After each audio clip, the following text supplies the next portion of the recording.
नमन करने से पूर्व आइए वंदन करें उस रूप को जो स्वयं शिव से पहले पूजित होते हैं, श्री गोपू बालेश्वर। जब एक 5 वर्षीय बालक ने राजा चंद्रसेन को अपनी अमूल्य मणि की रक्षा हेतु महाकाल की उपासना में लीन देखा तो वो भी भक्ति में तल्लीन हो गया। माँ के बार बार बुलाने के बावजूद वो अपनी पूजा में एकाग्र रहा।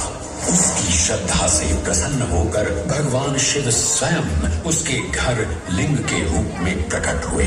इस बालक की भक्ति से प्रभावित होकर चंद्रसेन सहित अन्य राजा भी वहां पहुंचे, जहां स्वयं भगवान हनुमान ने भी दर्शन देकर उद्घोष किया कि इसी वंश में नंद जन्म लेंगे, जिनके पुत्र होंगे विष्णु भगवान के अवतार श्री कृष्ण।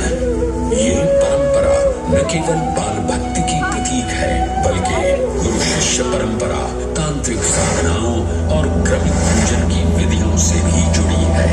मंदिर परिसर में स्थित एक छोटा मंदिर श्री गोपू बालेश्वर महादेव मंदिर आज भी इस घटना की स्मृति को संजोए हुए है। महाकाल जो हर परमाणु और कोशिका में है, हर पल हर क्षण में।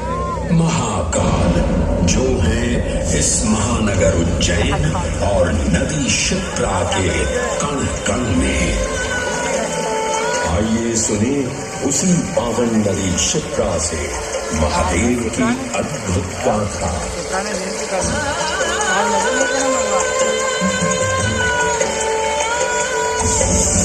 भगवान विष्णु के अवतार वराह गृहदय से उत्पन्न मैं पवित्र पावनी क्षिप्रा। उद्गम तो मेरा श्री हरि के हृदय से हुआ, पर मैं प्रवाहित हो रही हूँ महाकाल के चरणों में।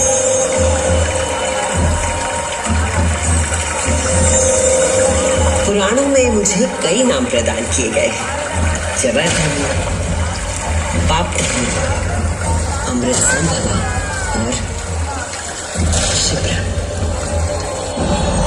वर्तमान कथा का प्रवाह आरंभ करने से पूर्व यह आवश्यक है कि मैं आप सभी को अपने उद्गम की उस दिव्य गाथा से अवगत कराऊं,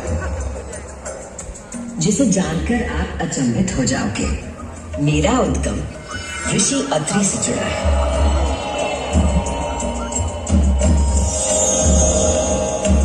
जो सप्त ऋषियों में से एक है। जब ऋषि अत्रि ने उज्जैन में 3000 वर्षों की कठोर तपस्या पूरी की और अपनी आंखें खोली, तो उन्होंने देखा कि उनके शरीर से 2 महान प्रकाश धाराएं निकल रही थी। पहली धारा आकाश की ओर गई और कहा जाता है कि वो चंद्रमा में परिवर्तित हो गई।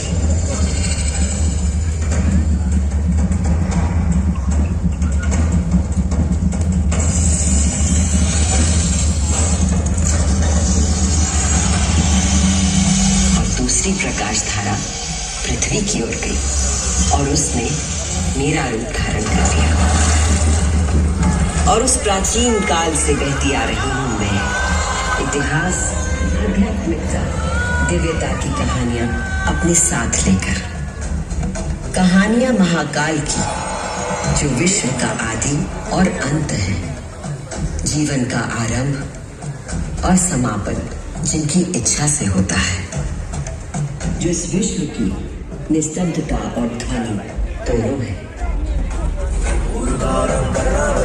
संसार सारं भुजगेन्द्रहारं सदा वसन्तं हृदयारविन्दे भवं भवानी सहितं नमामि। कर्पूरगौरं करुणावतारं संसार सारं भुजगेन्द्रहारं सदा वसन्तं हृदयारविन्दे भवं भवानी सहितं नमामि। कर्पूरगौरं करुणावतारं संसार सारं भुजगेन्द्रहारं सदा वसन्तं हृदयारविन्दे भवं भवानी।